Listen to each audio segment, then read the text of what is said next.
جیسے مرد چاہے شادی کرے نہ کرے، ایسے عورتیں جب چاہے شادی کرے نہ کرے، کوئی کسی کو شادی کرنے پر مجبور نہیں کر سکتا، نہ شادی کرنے پر نہ شادی نہ کرنے پر، دونوں میں مردوں اور عورتوں کو مکمل اختیار حاصل ہے. شکریہ. صحیح ہے. جی. ہاں. السلام علیکم. آج کل مرد تو عورتوں کے حقوق مانتے ہی نہیں ہیں، تو اگر عورتوں کو اپنے حقوق معلوم پڑتے ہیں اور جب وہ مانگیں گی تو شادی چلنے کی نہیں ہے، تو اس کے لیے کیا وہ کرنا چاہیے؟ بھئی آپ بہت صحیح بات آپ نے کہی. یہی میں کہہ رہا ہوں کہ ابھی اویس بھائی جو پروگرام کیا ہے نا، یہ آپ یہاں کی بات کر رہے ہیں، میں کہہ رہا ہوں انگلینڈ کی، امریکہ کی. جب میں نے وہاں تقریریں کی اور عورتوں کو بتایا کہ اسلام ان کے کیا حقوق ہیں، بہت سی عورتوں نے مجھ سے کہا کہ ہمیں تو یہ بات معلوم ہی نہیں تھی، اور بہت سے مردوں نے کہا بھئی ہمیں تو یہ بات معلوم ہی نہیں تھی. لوگوں کو معلوم ہی نہیں. اس کا طریقہ یہی ہے کہ تعلیم عام کی جائے. یہی ایجوکیشن کا فائدہ ہے کہ لوگ جانتے ہیں، کچھ بتایا جائے. ابھی آج یہ پروگرام ہو رہا ہے، اس میں کتنے مرد ان کو جانیں گے. آپ یہ بات اور پھیلائیں اور مردوں کو معلوم ہو، ان کو معلوم ہوگی تب ان کو ان کے حق کیا ہے. یہ آپ کو میں بتا دوں صاف صاف، جتنے یہاں پر علماء بیٹھے ہوئے ہیں اور کتنے مدرسے آپ کے گجرات میں ہیں، ان سے جا کے پوچھ لیں. ساری حنفی کتاب لکھا ہوا ہے کہ عورت کی ذمہ داری نہ کھانا پکانے کی ہے، نہ جھاڑو دینے کی ہے، نہ گھر صاف کرنے کی ہے، نہ کپڑے دھونے کی ہے، یہاں تک کہ اپنے بچے کو دودھ پلانے کی بھی ذمہ داری نہیں ہے. یہ جا کر آپ کسی عالم سے پوچھ لیں کوئی بنا رہا ہوں. تو آپ یہ بتائیے، یہ سب لکھا ہوا ہے، لوگ آپ کو پڑھا نہیں رہے ہیں. اس لیے میں کہتا ہوں کہ عورتیں خود کو نہیں پڑھتی. آپ نکلیں، پڑھیں، درس حاصل کریں. میں انگلینڈ میں پڑھاتا ہوں. میں نے کہا کہ ہمارے کلاس میں جیسے مرد آتے ہیں ویسے عورتیں بھی ہیں. چنانچہ ساری کلاسوں میں مرد بھی آ رہا ہے، عورتیں بھی آ رہی ہیں. تو آپ پڑھیں، علم حاصل کریں. علم حاصل کریں گے تو آپ کو سب معلومات ہوگی، قرآن معلوم ہوگا، حدیث معلوم ہوگی، فقہ معلوم ہوگی. ورنہ لوگ آپ کو بتائیں گے کہ یہی اسلام ہے جو ان کا کلچر ہے. کلچر اور اسلام میں فرق کرنا سیکھیں. ہمارے گھروں میں جو ہو رہا ہے اس میں سے اکثر حصہ کیا ہے؟ کلچر اور تہذیب ہے. وہ اسلام نہیں، دین نہیں ہے. دین وہ ہے جو قرآن میں ہے اور سنت رسول میں. خدا اور خدا کے پیغمبر نے عورتوں کو جو حقوق دیے ہیں ان کا دینا ہم پر فرض ہے، اور ان سے عورتوں کو محروم کرنا یا عورتوں کو نہ بتانا یہ سراسر ظلم ہے. سوال یہ تھا کہ باپ سے پہلے بیٹا اگر انتقال کر جاتا ہے تو بیٹی کی عورت کو ملکیت میں سے حصہ ملتا ہے یا نہیں؟ اگر نہیں تو اس کی مطلب اسلامک طور سے اس کی مطلب تفسیر کیا ہے؟ تفصیل اس کی یہ ہے کہ آپ رہتے غیر اسلامی طریقے سے ہیں اور حل چاہتے اسلامی. یہ پورا رہائشی غلط ہے. یہ بالکل غلط طریقہ ہے کہ آدمی شادی کرنے کے بعد اپنے باپ کے ساتھ رہے. اگر آپ اپنے باپ کے ساتھ رہیں گے تو ساری جائیداد ساری ملکت ملی ہوئی ہے، تو آپ کے مرنے کے بعد کیسے کس کو معلوم کہ کس کا کیا ملکت ہے؟ طریقہ اسلام میں یہ ہے کہ جب آدمی شادی کرے اپنی بیوی کو الگ رکھے. جب اس کا انتقال ہوگا تو اس کی بیوی کو اس کی ساری جائیداد ملے گی. لیکن جب آپ اپنی بیوی کو اپنے باپ کے گھر لائیں گے اور ان کے ساتھ رہ رہے ہیں، سارے بھائی وہاں رہ رہے ہیں، آپ کے انتقال ہو کوئی کچھ نہیں دے گا، کیونکہ آپ نے غلط کام ہی غلط کیا ہے. اسلامی طریقہ یہ ہے کہ جب آدمی شادی کرے اپنی بیوی کو ایک ایسے گھر میں لائے جو گھر اس کا تنہا ہو، جہاں عورت اپنے کپڑے اتار سکتی ہو، جہاں اس کو کوئی پردہ کرنا نہ ہو، جہاں کوئی دوسرا آئے تو اجازت لے. ایسا گھر جب اس کو دیں گے تو اس گھر کے اندر جو چیزیں بھی ہوں گی، جو ملکیت ہوگی، سب اس کو ملے گی. لیکن جب آپ اس کو ایک ایسے گھر میں لا رہے ہیں جو اس کا ہے ہی نہیں، دوسرے گھر ہے، تو مسائل پیدا ہوں گے. تو طریقہ ہی غیر اسلامی ہے. بات انسیسٹر پراپرٹی کی، ایسا تو ہوگا نہیں کہ آج شادی ہوئی اور باپ کی ساری ملکیت سارے بیٹوں کو ترنت دے دیا جائے گا. کوئی بیٹا شادی شدہ نہیں بھی ہوگا، یا مطلب یہ تو ضروری نہیں ہے کہ بھئی شادی کریں ترنت باپ حصہ دے دے گا. یہاں سوال پراپرٹی انسیسٹر پراپرٹی کا ہے.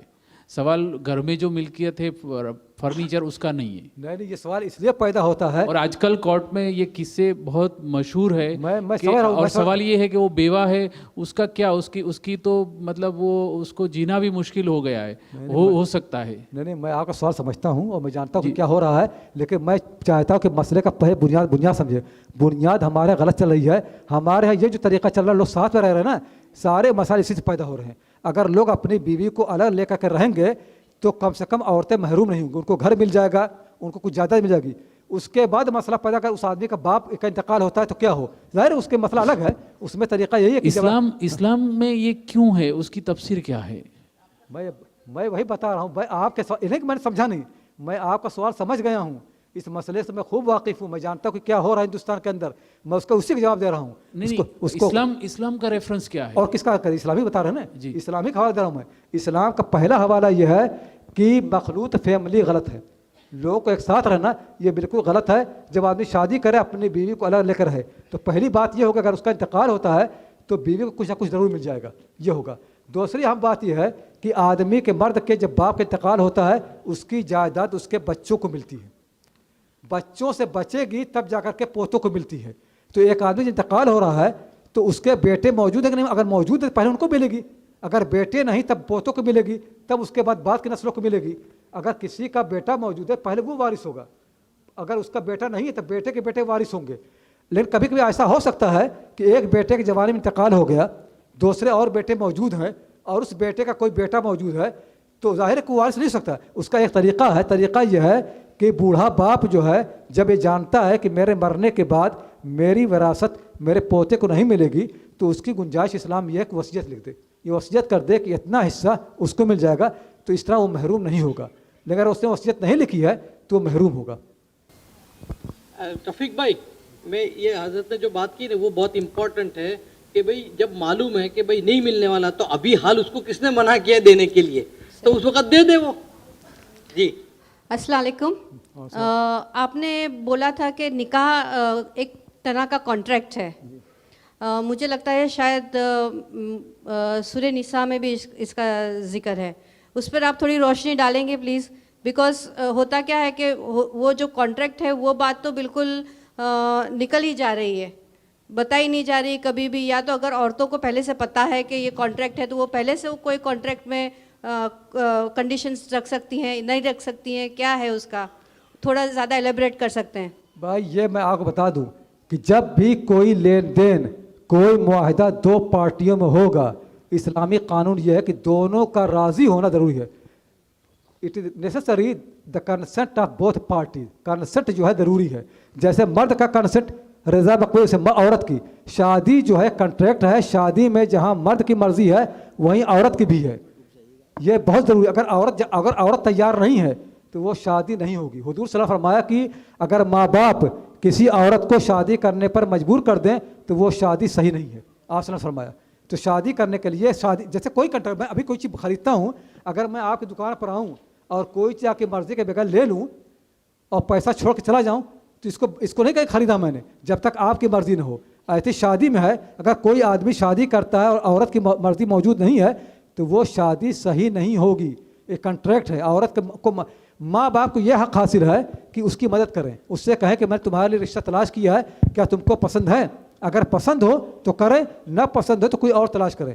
مرد مدد کرنے کا حق حاصل ہے، مردوں کے لیے بھی عورتوں کے لیے بھی، لیکن مجبور کرنے کا حق کسی کو بھی حاصل نہیں۔ کسی کنٹریکٹ میں، چاہے شادی کا ہو چاہے خرید و فروخت کا ہو، کسی کنٹریکٹ میں کوئی کسی کو مجبور نہیں کر سکتا۔ جس طرح مرد کو ایک حاصل ہے کہ اپنی بیوی کو دیکھے اور سمجھے تب اس سے شادی کرے، ایسی عورتوں کو حق حاصل ہے کہ مردوں کے بارے میں معلومات کریں کہ کیسی ہے کیسے نہیں ہے، جان بوجھ کر کے شادی کرے تب شادی ہوگی۔ بغیر مرضی کے، بغیر اتفاق کے، بغیر قبول کیے ہوئے اسلام میں کوئی ایسی شادی موجود نہیں ہے۔